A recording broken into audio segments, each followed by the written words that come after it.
Welcome to JFK Facts Podcast, featuring news, analysis, and discussion of issues relevant to the study of President Kennedy's assassination. My name is Alan Dale. It's my pleasure to introduce the founder and editor of JFK Facts, Jefferson Morley. Hello, Alan. How are you today? I'm relatively good.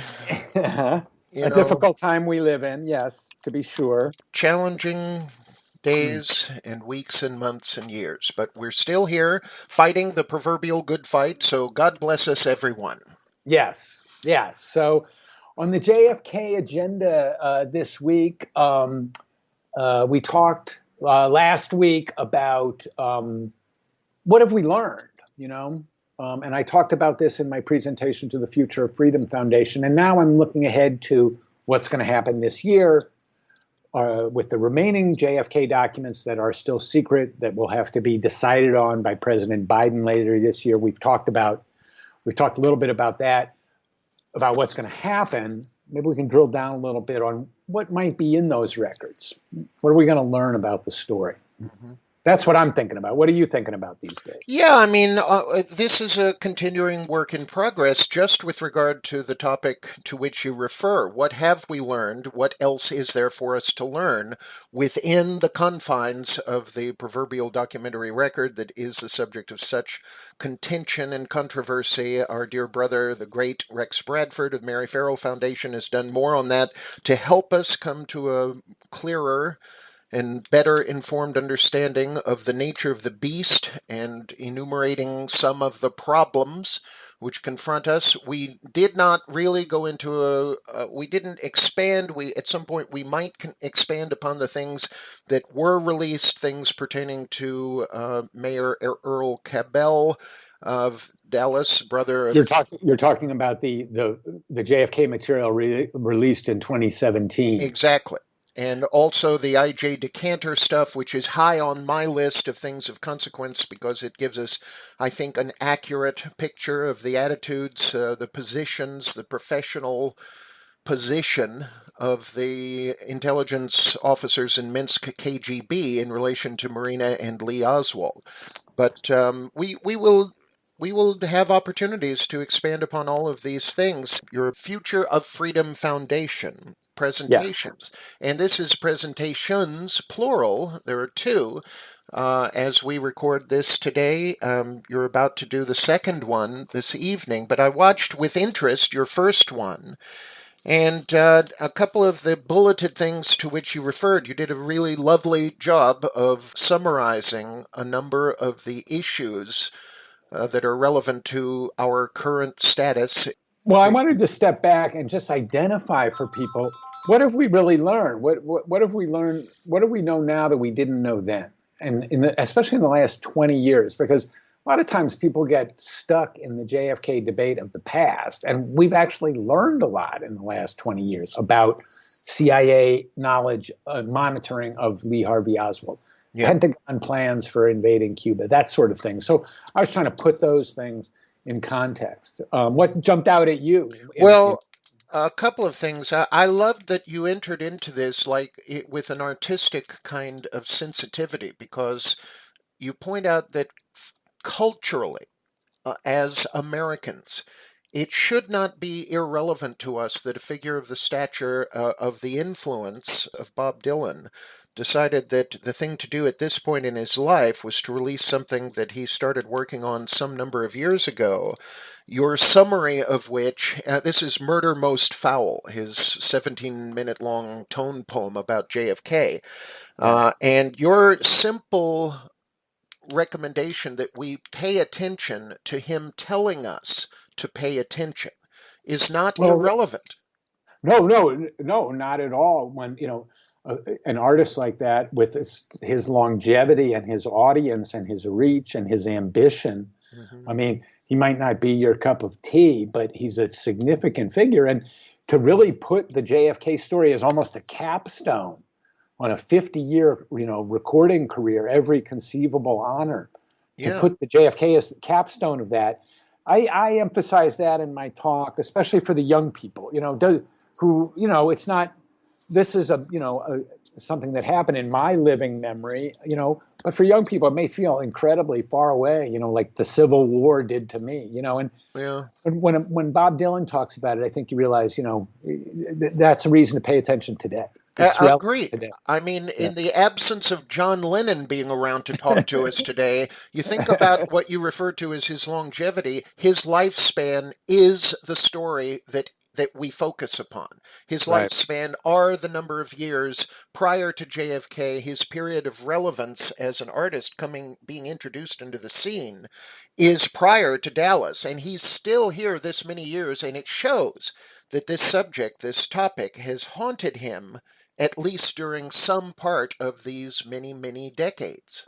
Well, he knows the case. He knows the story very well. That's Hmm. clear. He's very well read Hmm. um, on the subject. It's quite What a else, thing. What else, John? I'm going to skip. Well, you covered a lot of interesting things, not least of which is the number of people of consequence, high ranking figures within the government and outside of the government, and not merely the government of the United States, but internationally, who were very clear.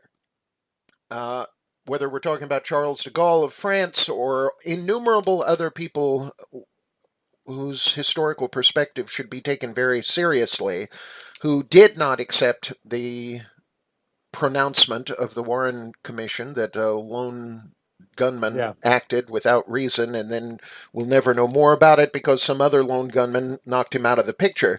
That was interesting, but I was especially drawn to your summary of the big picture significance, what we have learned through the release of materials, through the efforts of historians and diplomatic historians and others who are focused on American foreign policy during the Cold War, talking about the mentality of corrupt, anti democratic, conspiratorial thinking at the Yes. highest level, the staff level in the Pentagon. That one was pretty strong to me. And obviously, you refer to Operation Northwoods. Yeah, I mean, in looking back over the revelation of the Operation Northwoods plans, which was a false flag operation Mhm. proposed and approved by the Joint Chiefs of Staff to provoke a U.S. invasion of Cuba. Cuba. And the plan was to stage a spectacular crime in the United States and use U.S. covert operatives to make it look like Cuba had committed that crime. Hmm. And then the president would have a justification for saying this country is beyond the pale, and we have to invade. So that secret Pentagon plan was approved by the Joint Chiefs in the summer of 1963, and then we don't know what happened really. There's no record of it. It was approved by the Joint Chiefs in May '63. Kennedy had rejected similar plans, so presumably it was rejected. But usually if a plan is like presented and rejected to the president, there's a record of it. Right. We don't. There's no such thing in the in the records that were uncovered. But these several hundred pages show that the mentality of the Joint Chiefs in 1963 was conspiratorial and corrupt and anti-democratic. That they would seriously entertain, much less approve, a massive scheme to trick the American people into war. I mean, they understood exactly what they were proposing. They were going to trick the American people into a war that the Joint Chiefs wanted. So it was very anti-democratic in that way, and it was never disclosed to JFK investigators either in 1964 or in 1978. Well, Hmm. imagine if investigators had known that, well, people were thinking about staging a spectacular crime and blaming it on Cuba. I mean, that bears more than a passing resemblance to what happened on November 22nd, I've when there noticed was that. a spectacular crime, Yeah. and CIA assets immediately attempted to link the crime to Cuba. So Hmm. that document, I think, was very important. Yeah. Also, not a stretch to acknowledge the prevailing mentality at the staff level during a period where on July 20th of 1961, the Net Evaluation Subcommittee in the National Security Council made an abortive attempt to introduce to President Kennedy the idea of preparing for a full-scale nuclear surprise attack on both the Soviet Union and China, and that an optimal window of opportunity in terms of taking advantage of our overwhelming nuclear superior stockpile of weapons would be the fall of 63. This is the moment where JFK walks out in the middle of the presentation. Secretary of Defense Robert McNamara is present, Secretary of State Dean Rusk is president, and on JFK's way out the door, Dean Rusk hears JFK say, "And they call us the human race."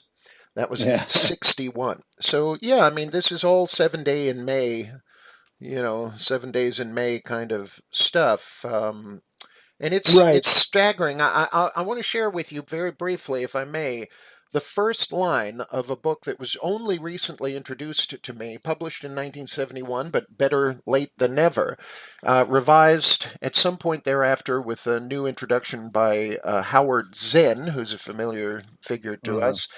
And this is a book called The Forging of the American Empire From the Revolution to Vietnam, A History of U.S. Imperialism by Sidney Lens, Lens. The first line I find kind of captivating. It's very simply, the United States, like other nations, has formulated a myth of morality to assuage its conscience and sustain its image. Yeah. Yeah.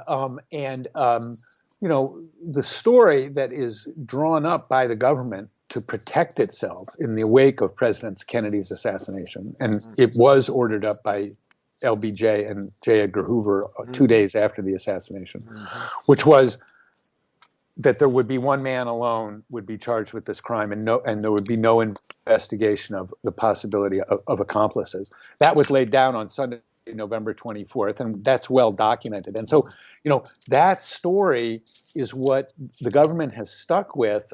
I mean, they've modified it, they've backed off, they've acknowledged all the lies and all of that, but they've never backed off that core story, and that remains in that evocative phrase, a means of assuaging our feelings Exactly. about this, that we want to feel good about our country, and so we're not going to admit and we're not going to face the fact that we might have had a terrible breakdown of our system. And so ever since the assassination happened, the secret agencies of the United States, led by FBI and CIA, but now also we understand the Joint Chiefs. And something I've learned in recent years is, the Northwoods plans are very important. I mean, because an agency like the CIA in 1963 was a pretty new agency. It would have deferred to the Joint Chiefs. The Joint Chiefs were the leader. They were the tip of the spear. They were of American power. And so this story that was handed down to explain the death of the president was really intended to protect this apparatus and protect the American people from really understanding what it was capable of and what it was doing. And that's not just a reference to the assassination, but to a worldwide empire. Yeah. So that secrecy is still in effect, and the power of that system. That's what we see in this continuing veil of secrecy around JFK records. I mean, whenever I tell people this story, they say, "What could they possibly be hiding?" Right. Yeah. And the fact is, it's this apparatus of secrecy which is protecting this benevolent or pseudo-benevolent myth that we really don't have to worry about this story, that it's a little man killed a big man, get over it. That's the story that we tell to assuage ourselves. I get it. It's interesting because as you rightfully point out, an honest investigation of the circumstances, much less the consequences of the assassination of this particular popular sitting president, touches upon so many other areas where we tend to choose to be dishonest with ourselves. Yeah. Well, and so, and I see this issue in when I'm looking at the records that are still redacted 58 years later, Mm-hmm. and President Biden will have to decide if they're going to be made public or not. You know, there is significant information about significant characters in the JFK story that is still concealed. So I'm looking here, for example, at the administrative file of David Morales, Oh. deputy chief of mission of the Miami station, Mm-hmm. uh, a man who, according to his friends, implicated himself in the JFK assassination story And in conversation. possibly even in RFK too. Yeah. Um, his job evaluation from 1963 and the duties that he had at that time are classified. Now, if we get the declassified information, is there going to say something in there about Dallas? No, but we will better understand who this character was, who plays a role. I'm looking here at the file of a man named J. Walton Moore, the head of the CIA office in Dallas. Right. Mm-hmm. You alluded to that Earl Cabell, the mayor of Dallas, had been a CIA asset, and this was something that was revealed last time. I think a more significant revelation, which was not told to the American people at the time of the Warren Commission, was that the CIA had an office in Dallas. Yeah. And not only that, that office was aware of the presence of Lee Harvey Oswald in the city. Mm-hmm. And not only that, the head of that office, this man, J. Walton Moore, had introduced Lee Harvey Oswald to a friend of his, George de Mohrenschildt, a Russian speaker, who was also a CIA agent. So the story of Oswald in Dallas is a story that involves the CIA. Well, the plot thickens, Jeff. The plot thickens. And so, I mean, just that aspect of the story, and I'm not talking about a conspiracy. I'm just talking about facts. Like, what did they know about him and when? And look at how they handled him. And I've always thought, I said this in my talk the other day. I mean, why didn't J. Walton Moore lose his job? Right? I mean, there was if Oswald killed the president. I mean, let's just say, from the point of view that was the official story. If that were true, then shouldn't a CIA officer who is supposed to be reporting timely and useful information to headquarters, shouldn't he have suffered some consequences for having actually enabled the accused assassin to settle in Dallas and meet people? I mean, if it were true that Oswald had done that, he should have suffered some consequences, or at least somebody should have said, why didn't you say anything? Or, how did you handle this? Instead, the Warren Commission was told that Jim Moore was a former FBI agent. They were not told about George de Mohrenschildt's connections with the CIA. And the background of the story was never made clear to investigators in 1964.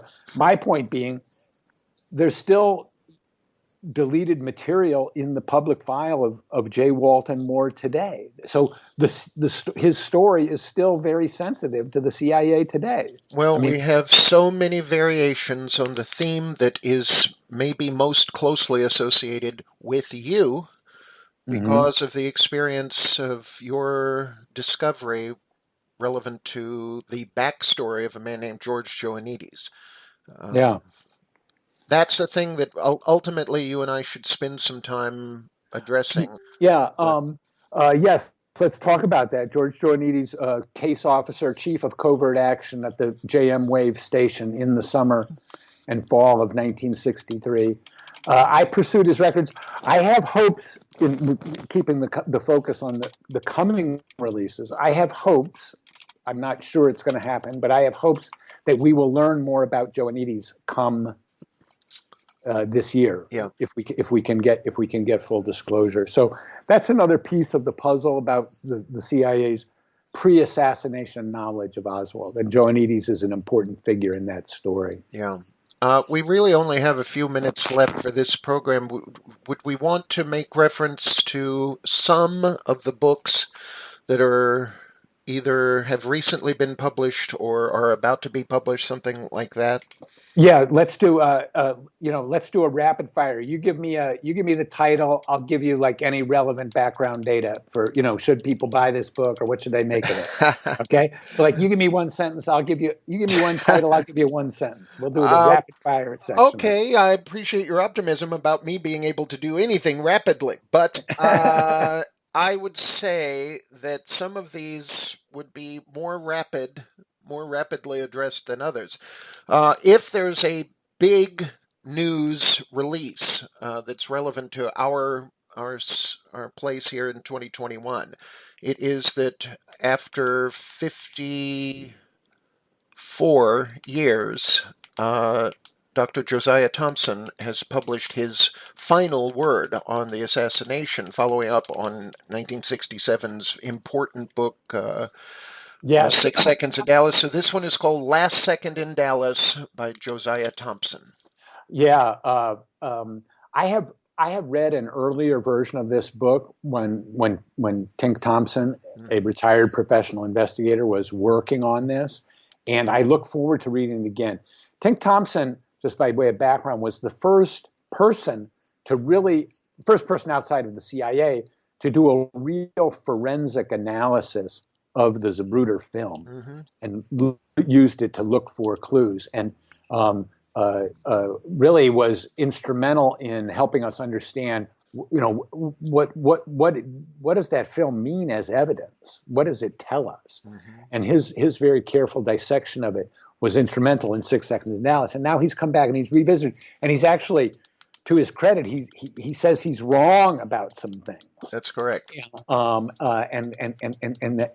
that he has learned it. So one of the most important JFK books to come out this year. I agree. Unquestionably true. In terms of maybe referring to something where we won't have to invest an enormous amount of time, I mean, I'm allowed to be editorial here, right? Sure. Yeah. A man named Buell Wesley Frazier has a modest memoir called Steering Truth, My Eternal Connection to JFK and Lee Harvey Oswald. Right. Buell Frazier, friend and colleague, co-worker with Lee Harvey Oswald, and was important witness because he drove Oswald to work on the day of the assassination. And I don't know the book. What is Buell Frazier saying now? I mean, I know that he disputed some statements that the Warren Commission attributed to him. What's he saying? What's his gist? Jeff, I've read it. So, I read it. And moving right along. Okay, you don't want to talk about it. Okay. There's. Is it not a good piece of work? Is he falsifying the story? Oh, how would I know? What do I know? Well, you read the book. Just give me your reaction. I think it's not going to contribute very greatly to my understanding of the facts associated with the Oswald aspect of the story. That's my... Okay. Enough said. What's next on your list? I want to draw special attention to the work of two of our ultimate colleagues and teachers, Larry Hancock and Bill Simpich. Larry Hancock has his probably final word on the JFK story in the form of something that is available on Mary Farrell Foundation, Mary Farrell, FERRELL.org, Tipping Point, The Conspiracy That Murdered President Kennedy. And Larry is a serious person, and we should take seriously anything that he contributes. I have read the book, and I think it is a high quality piece of work. Yeah. Larry's very careful, and he's very careful at identifying things he doesn't know. So yes, I agree. Anybody who's really, I think Larry's work is especially pioneering in identifying the people who the CIA turned to for lethal covert operations in the Cuban theater. And Larry says that these are the most likely suspects in the Kennedy assassination, and he produces a lot of convincing evidence, to that end. Yeah, So, there's a yeah. new database because of his work with William Law and others on Gene Wheaton and what Gene Wheaton had to inform us about and things like that. So yes, we want to recommend for sure Tipping Point, The Conspiracy That Murdered President John Kennedy by Larry Hancock, in addition to which, also at Mary Farrell, when I'm telling you something, I'm not casual in my assessment. These are must reads: State Secret, Wiretapping in Mexico City, Double Agents, and the Framing of Lee Oswald, and a 2020 update written by Bill Simpich, available for free, thanks to Rex Bradford and Bill on Mary Farrell, The 12 Who Built the Oswald Legend. These are not introductory pieces. These are for serious students of these complexities. Take your time. Make sure you invest the necessary time. Both of those are extremely important. In addition to which, we note that after 90 years on this planet, Dr. Cyril Wecht has a memoir, The Life and Deaths of Cyril Wecht. That will undoubtedly be interesting. Good Uh-huh. title, good title. Also, a young man who's done quite a lot of focus on the Secret Service named Vince Palomara has a new book called Honest Answers. I have it. I have not yet engaged it, but I will. And I want If to. I could put in a good word for Vince, I have not read the book, but you know, Vince is a very good Vince Palomara, who I'm not. This is not special pleading. He's not a friend or relative of mine. I only know his work from a distance. But Mhm. where an amateur, and I say that in the best sense of the word, takes up a subject and really owns it. Yeah. And Vince took up the subject of the Secret Service and did incredible deep research and interviewing countless people in the Secret Service and understanding the story. So he's somebody who I learned from when on that subject in Oh, particular. yeah, he So created a new database that is available for us as a resource to consider and to assist us for sure. Also, very briefly, we noted the passing earlier this year of a person of major stature as one of the few successful long term academics. Great Professor Gerald D. McKnight, who passed away. I want to make a point to reference his ultimate contribution to our literature, and that's in the form of a book he published called Breach of Trust: How the Warren Commission Failed the Nation and Why, republished with a little bit of expansion in 2013. And that should be on everybody's list, like Professor or like Dr. Josiah Thompson and some of the other people that Professor Peter Dale Scott, obviously, and Dr. Newman and you and some others. These are essential things to help us be better informed about the depth and scope of the subject of our attention. Breach of Trust: How the Warren Commission Failed the Nation and Why. And later on, but not today, we will probably talk about two books published in November of last year. One is called The Devil is in the Details: Alan Dale with Malcolm Blunt on the Assassination of President Kennedy. Uh, that's that's your book. I that's was hoping we'd get to that. yeah. Yeah. At some point, perhaps we might. I think it's. I'm pleased with and grateful because a lot of people contributed to making it possible, and I think it turned out well. I'm proud of how it turned out. Uh, and the other one from November of last year, of course, is your book, the subtitle of which is especially significant to me: Morley versus CIA, My Unfinished JFK Investigation. Yes. This is the story of my lawsuit against the CIA for the files of George Joannides, the deceased CIA officer who I referred to before. And this book tells the story of this Freedom of Information Act lawsuit, spearheaded by my lawyer and friend, Jim Lassar, a veteran FOIA litigator.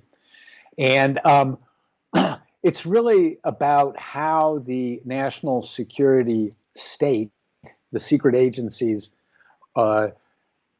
prevail in federal court over citizens with a very sound legal claim, which all the judges who handled my case agreed that my claim was very sound, and most of the judges who heard the case actually stood up for me. So it's really a book about the JFK and the rule of law, and not just what happened in 1963, but how it affects us today. So that's available as a Kindle ebook on Amazon, and it will only set you back 99 cents. So I recommend that to all of our listeners. Okay. For all I know, with regard to this part 2 of your presentation to the Future Freedom Foundation, which will be available at no charge on YouTube, I believe. Yeah. That may be some of what you will discuss in detail for this part 2. Is that correct? I'm going to talk about. I want to talk about what's in the records. A little bit, which some of the examples I've touched on today. Okay. And I want to explain why the George Joannides files might come out and what they might tell us. Okay. So, yes, that's what I'm going to do. And if people are interested, I will also post the video from the Future Freedom Foundation on the JFK website. So look for that soon. Okay, so we will continue at a later date. And in the meantime, unless there's something else that you'd like to share. No, I think we've done a pretty good job of covering the JFK news this week. Let's convene in a week and take it from there. Well, we shall. We'd like to thank all of you for listening. We invite you to join us at jfkfacts.org, where you will find updates on JFK-related news with the goal of dispelling confusion and establishing an accurate historical record of the JFK story. Thank you for being with us.